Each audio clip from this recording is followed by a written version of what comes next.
Hello students, आज हम start करने जा रहे हैं आइसोमेरिज्म में, यानी यहाँ पे हमारा आज का टॉपिक है समावयवता।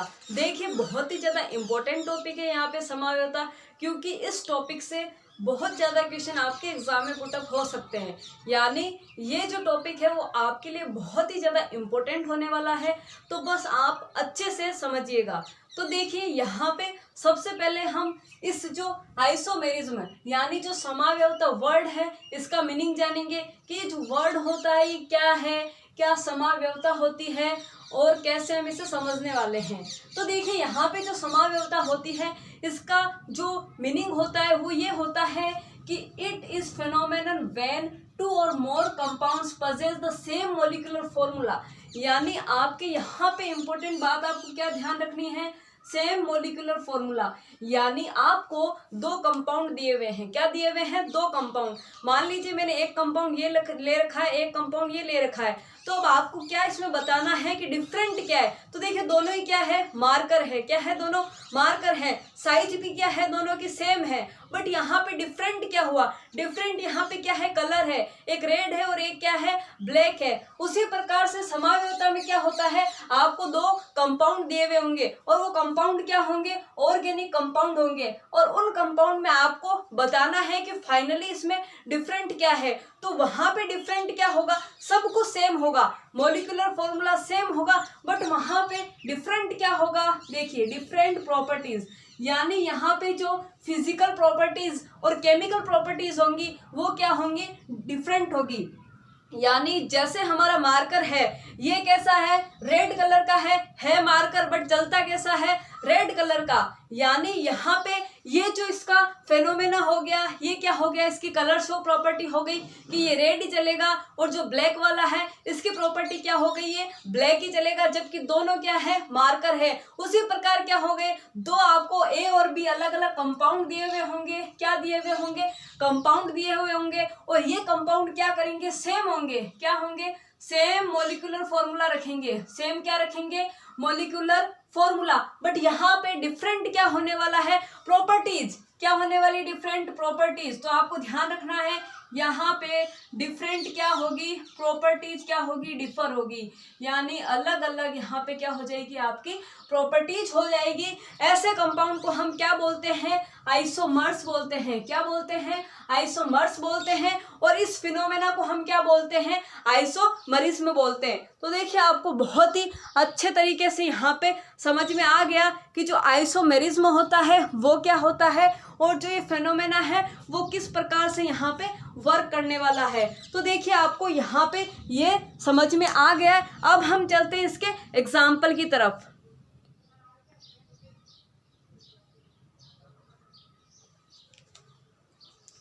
तो देखिए, यहाँ पे हम एग्जाम्पल की तरफ चलते हैं। माना कि मैंने यहाँ पे दो कंपाउंड लिए हुए हैं।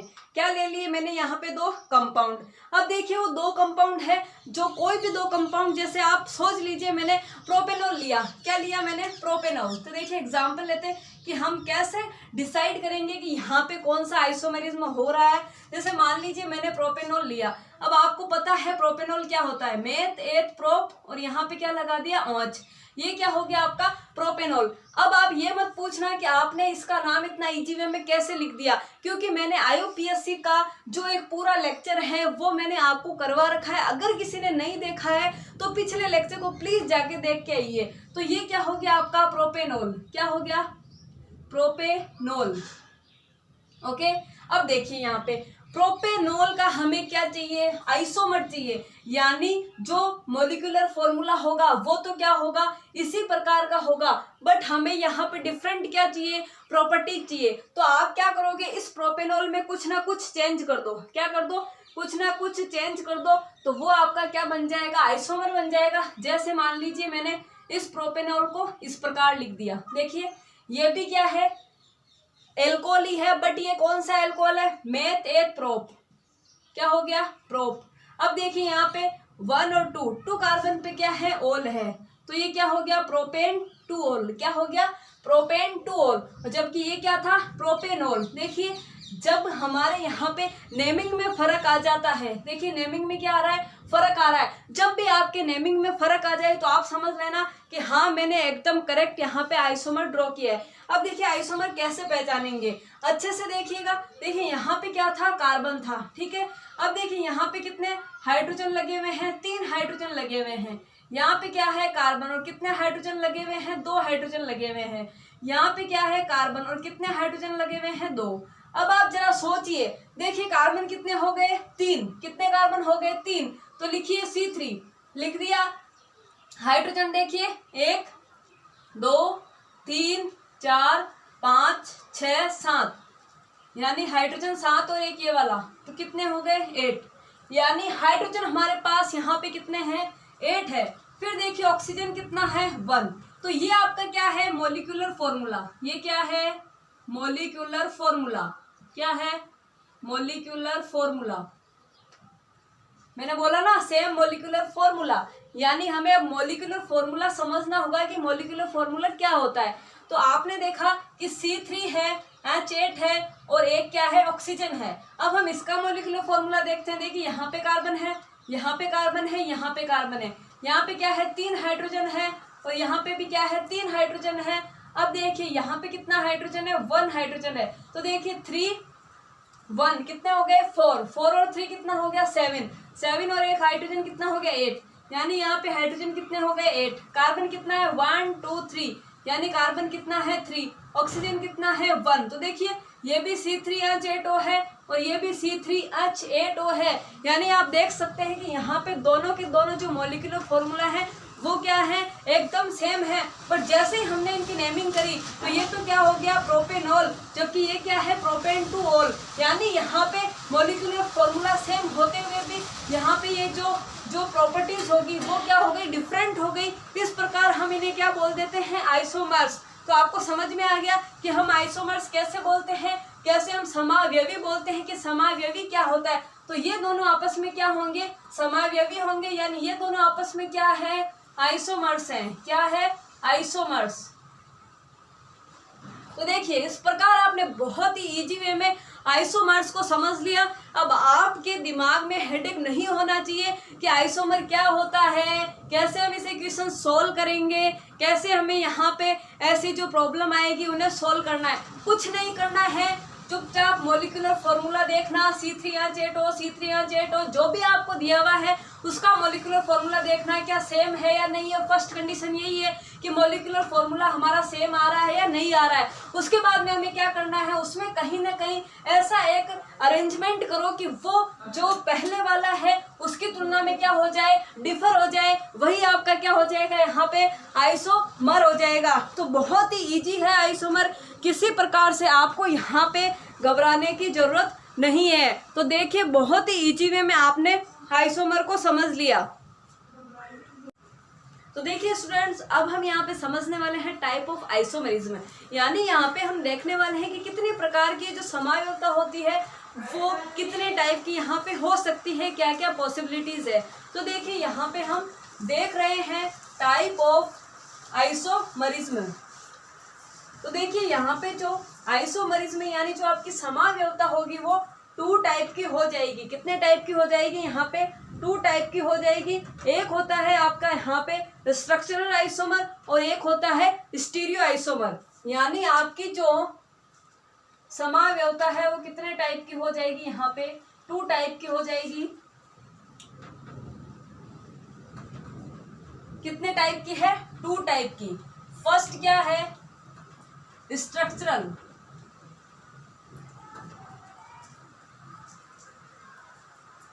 स्ट्रक्चरल आइसोमेरिज्म, और सेकंड क्या है आपका यहाँ पे स्टीरियो आइसोमेरिज्म।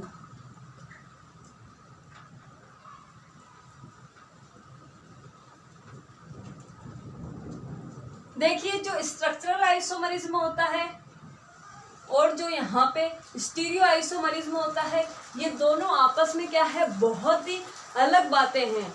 इसका जो मैटर होगा वो अलग चलेगा और इसका मैटर होगा वो अलग चलेगा। यानी ये दोनों ही एक दूसरे से लिंक्ड नहीं है। सबसे पहले हम यहाँ पे देखने वाले हैं कि जो स्ट्रक्चरल आइसोमेरिज्म होता है वो कितने टाइप का होता है। तो देखिए यहाँ पे ये 5 टाइप का होता है। कितने टाइप का होता है? 5 टाइप का। तो देखिए यहाँ पे ये 5 टाइप में डिवाइडेड है, जिसमें हमारा पहला टाइप कौन सा है? Chain isomerism. कौन सा है? Chain isomerism. अब है सेकंड कौन सा है यहाँ पे हमारा? वो है पोजिशनल आइसोमेरिज्म। कौन सा है सेकंड यहाँ पे? Positional isomerism. देखिए यहाँ पे आपको दिख रहा है, पहला कौन सा है? Chain isomer. सेकंड कौन सा है? पोजिशनल। थर्ड कौन सा है यहाँ पे आपका? Functional group isomerism. कौन सा है? Functional group isomerism. Functional group isomerism. फिर है यहाँ पे फोर्थ, यहाँ पे है मेटामेरिज्म। और फिफ्थ लास्ट है आपका टोटोमेरिज्म।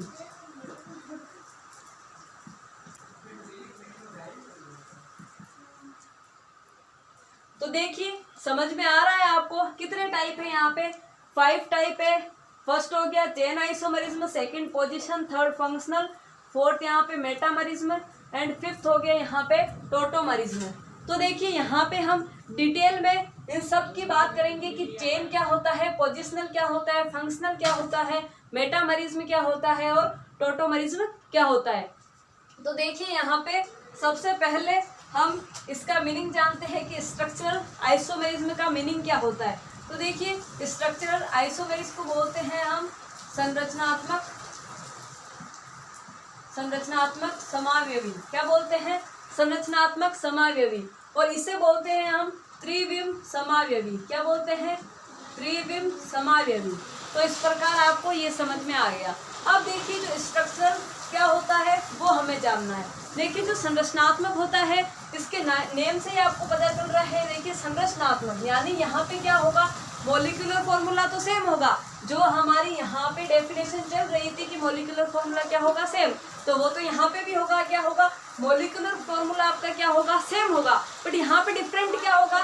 संरचना यानी जो स्ट्रक्चर होगी वो क्या होगी? उसकी डिफरेंट होगी। देखिए बहुत इजी टॉपिक है, याद करने की कोई जरूरत नहीं है। जो ये नाम दिए हुए है ना, वही क्या होगा? यहाँ पे डिफरेंट होगा। तो इसमें बताइए, आप कुछ भी याद करने के लिए आपको कुछ भी सोचना पड़ेगा क्या? यहाँ पे किसी भी प्रकार का यहाँ पे आपको याद करने की जरूरत नहीं है कि हम इसे कैसे याद करें। बस जो नाम दिया हुआ है वो ही यहाँ पे क्या होगा? डिफरेंट होगा। यानी यहाँ पे स्ट्रक्चरल आइसोमेरिज्म है यानी डिफरेंट क्या होगा? स्ट्रक्चर होगी। यहाँ पे स्टीरियो है तो डिफरेंट क्या होगी? यहाँ पे स्टीरियो होगी। अगर यहाँ पे देखिए चेन दिया हुआ है, अब देखिए चेन दिया हुआ है तो मैंने क्या बोला? नाम के अकॉर्डिंग आपको समझना है। अभी मैंने आपको chain isomerism, positional, functional group इनका कुछ भी मीनिंग नहीं बताया है। बस आप एक बार सोचिए, अगर मैंने नहीं बताया होता तो आप इनका क्या मतलब निकालते? आप इनका यही मतलब निकालते कि आपने जो लिखा है चेन, क्या लिखा है? चेन। इसका मतलब क्या हो गया? चेन यहाँ पे क्या होगी? डिफरेंट। यहाँ पे पोजीशन क्या होगी? डिफरेंट। यहाँ पे फंक्शनल ग्रुप क्या होगा? डिफरेंट। यहाँ पे क्या होगा? टोटोमेरिज्म होगा। और यहाँ पे क्या होगा? मेटामेरिज्म होगा।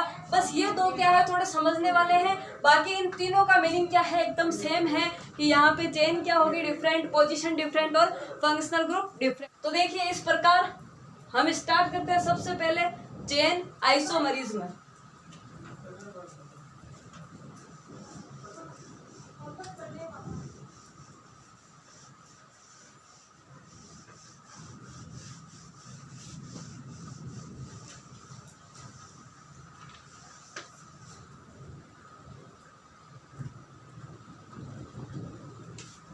फर्स्ट क्या हो जाएगा यहाँ पे? चेन आइसोमेरिज्म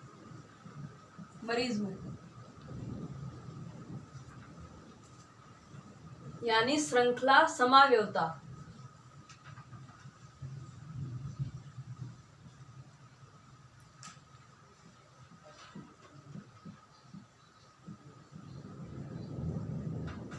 तो देखिए मीनिंग आपको इसके नाम से ही पता चल रहा है।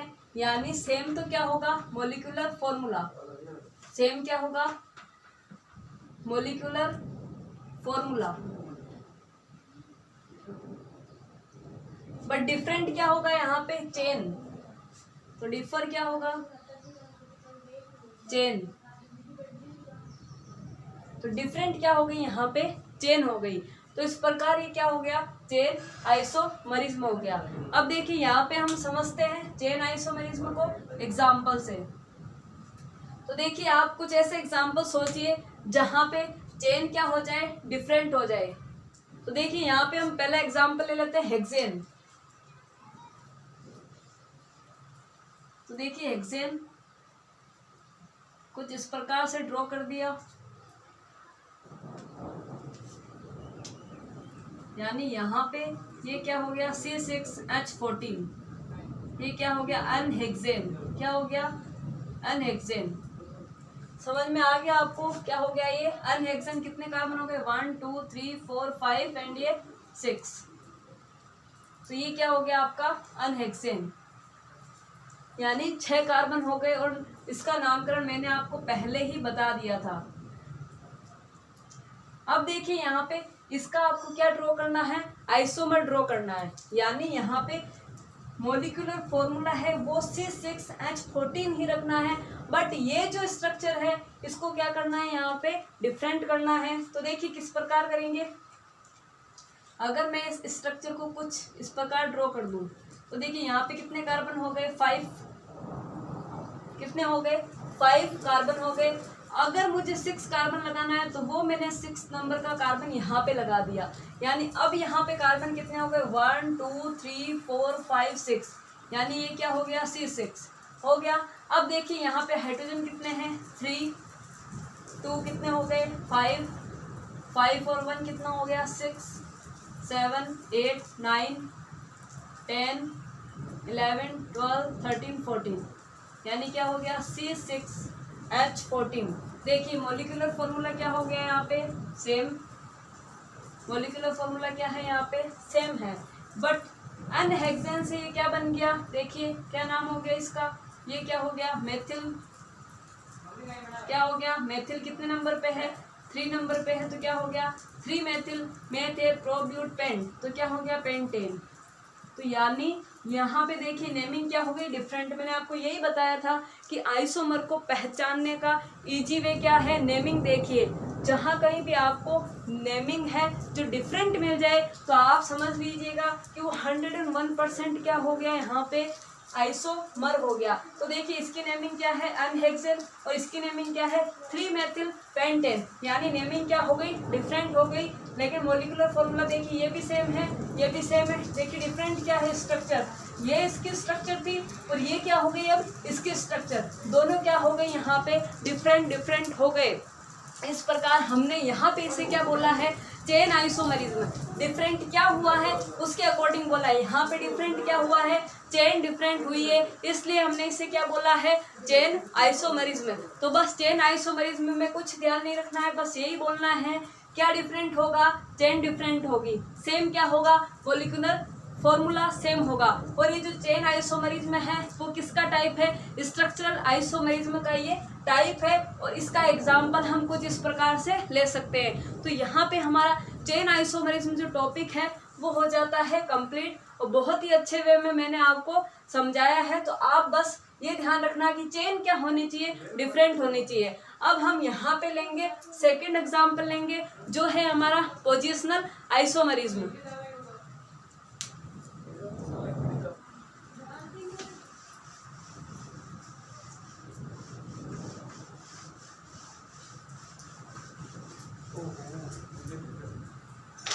तो देखिए स्टूडेंट्स, अब हम स्टार्ट करने जा रहे हैं यहाँ पे पोजिशनल आइसोमेरिज्म। तो देखिए यहाँ पे आपको पोजिशनल नाम से ही समझना पड़ेगा।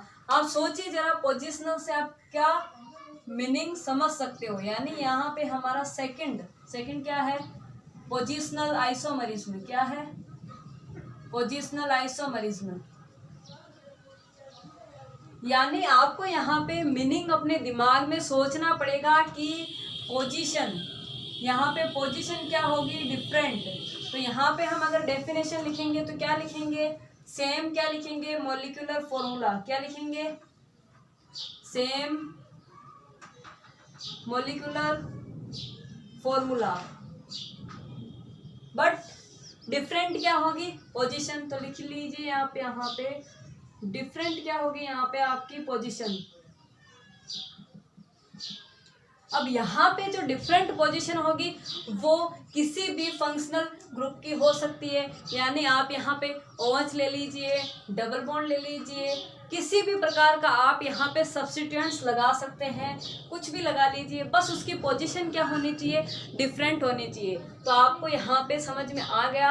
पोजिशनल को हिंदी में बोलते हैं स्थिति, क्या बोलते हैं स्थिति, और आइसोमेरिज्म समाव्यवता। तो क्या हो गया ये स्थिति समाव्यवता, यानी डिफरेंट क्या होगी आपकी स्थिति डिफरेंट होगी, पोजीशन डिफरेंट होगी। तो देखिए सेम क्या हो गया मॉलिक्यूलर फॉर्मूला, बट डिफरेंट क्या हो गया यहाँ पे पोजीशन डिफरेंट हो गया। अब देखिए यहाँ पे हम एग्जाम्पल ले लेते हैं किसी भी प्रकार का। तो ले लिया मैंने, मान लीजिए एग्जाम्पल ले लिया एल्कोहल। क्या एग्जाम्पल ले लिया एल्कोहल, जैसे आपको इस प्रकार से एल्कोहल दिया हुआ है, यहाँ पे आप वैलेंसी पूरी कर लीजिए। तो देखिए ये क्या है आपका एल्कोहल है। अब आप मॉलिक्यूलर फॉर्मूला लिखिए, कितने कार्बन है 4 कार्बन है। फिर हाइड्रोजन यहाँ पे कितने हैं देखिए 3 and 3 6 7 8 9 10। तो हाइड्रोजन कितने हो गए यहाँ पे 10 और कार्बन कितने हो गए 4, तो C4H10। फिर देखिए यहाँ पे ये एक ऑक्सीजन है, यानी मॉलिक्यूलर फॉर्मूला आपका क्या बन गया यहाँ पे, मॉलिक्यूलर फॉर्मूला क्या बन गया C4H10O। यानी यहाँ पे ये मॉलिक्यूलर फॉर्मूला जब आप आइसोमर बनाओगे तब क्या होना चाहिए, ये C4H10O ही रहना चाहिए। तो देखिए ड्रॉ करिए आप इसका आइसोमर ड्रॉ करिए, यानी अब आपको क्वेश्चन दिया हुआ है इसका आपको आइसोमर ड्रॉ करना है। तो देखिए आप किस प्रकार इसे सोल्व करोगे, आपको इस OH ग्रुप को इस सेकंड पोजीशन के अलावा इधर या इधर कहीं पे भी जोड़ना है, बट नेम क्या होना चाहिए डिफरेंट होना चाहिए। तो देखिए हम जोड़ लेते हैं इसे, कुछ हम इस प्रकार इसे देख लेते हैं। मैंने इस OH को मान लिया यहाँ पे लगा दिया। अब आप क्या करो यहाँ पे हाइड्रोजन ऐड कर लीजिए। यहाँ पे देखिए हमने यहाँ पे हाइड्रोजन ऐड कर लिए, ओके कर लिया आपने। वैलेंसी देखिए 4 पूरी हो गई, यहाँ पे भी 4 पूरी है, यहाँ पे भी 4 है, यहाँ पे भी 2 है। अब इसका मॉलिक्यूलर फॉर्मूला लिखिए 1 2 3 4। कार्बन कितने हो गए 4 हो गए। अब हाइड्रोजन देखिए 3 4 5 6 7 8 9 10, यानी हाइड्रोजन कितना आ गया 10।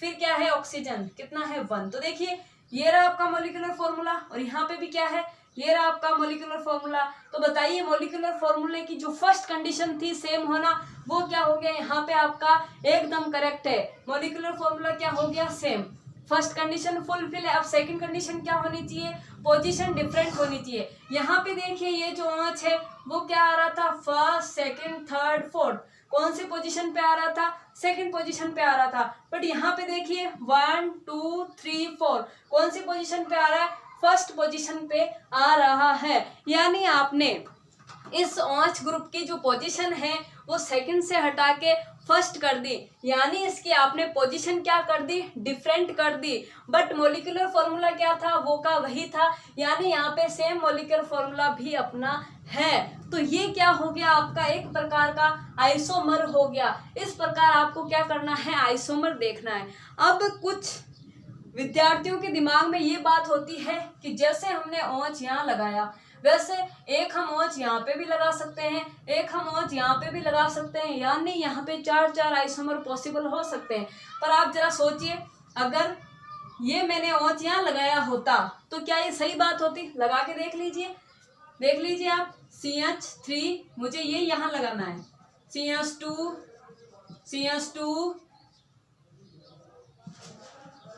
लगा लिया, CH3 CH2 CH3 OH। देखिए ये सेकंड पोजीशन पे था। अब आप नेमिंग करोगे तो नंबरिंग यहाँ से स्टार्ट करोगे 1 2 3 4। तो बताइए अभी भी ये कौन सी पोजीशन पे है सेकंड पोजीशन पे, और अभी भी कौन सी पोजीशन पे है सेकंड पोजीशन पे। तो क्या कोई चेंज हुआ, बस आप नेम लिख के देखो, अगर नेम डिफरेंट है तो पक्का वो आइसोमर होगा। नेम लिखिए आप एक बार, इसका नेम लिखिए मेथेप्रोब्यूट। क्या है ये ब्यूट है, क्या है ब्यूट है। ये कितने नंबर पे है सेकंड पोजीशन पे है, तो ये तो क्या हो गया ब्यूटेन, ये क्या हो गया ब्यूटेन। सेकंड पोजीशन पे तो आप क्या लिखोगे ब्यूटेन टू ऑल, यानी आपका ये नाम हो गया। अगर आपने इसका ये वाला आइसोमर ड्रॉ किया तो मेथ ए प्रोब्यूट, ये क्या है ब्यूट है, बॉन्ड क्या है सिंगल, तो ब्यूटेन हो गया। अब क्या है फर्स्ट नंबर पे क्या है ऑल है, तो फर्स्ट पे आपने क्या लगा दिया वो ऑल। तो देखिए ब्यूटेन वन ऑल था यहाँ पे, और यहाँ पे क्या है ब्यूटेन टू ऑल है, यानी ये भी डिफरेंट है ये भी डिफरेंट है, दोनों क्या हो गए अलग अलग हो गए। अब आप इसका नाम लिखिए, देखिए मेथ ए प्रोब्यूट क्या आएगा ब्यूटेन, और ये कितने नंबर पे है देखिए सेकंड नंबर पे ही है, तो नाम क्या आ गया ब्यूटेन टू ऑल। तो आप देखिए ये भी ब्यूटेन टू ऑल है, ये भी ब्यूटेन टू ऑल है, तो क्या ये आइसोमर हुए, ये आइसोमर नहीं होंगे। ओनली आइसोमर क्या होगा ये वाला आइसोमर होगा इसका। इस प्रकार आपको पहचानना है कि कब आइसोमर आपको बोलना है कि हाँ करेक्ट है, और कब बोलना है कि आइसोमर नहीं है। आप बस एक बार नेम लिख के देख लीजिए, इसीलिए मैंने IUPAC जो नेमिंग है वो स्टार्टिंग में ही करवाई थी, ताकि आइसोमरिज्म में किसी भी प्रकार की कोई दिक्कत आपको न आए।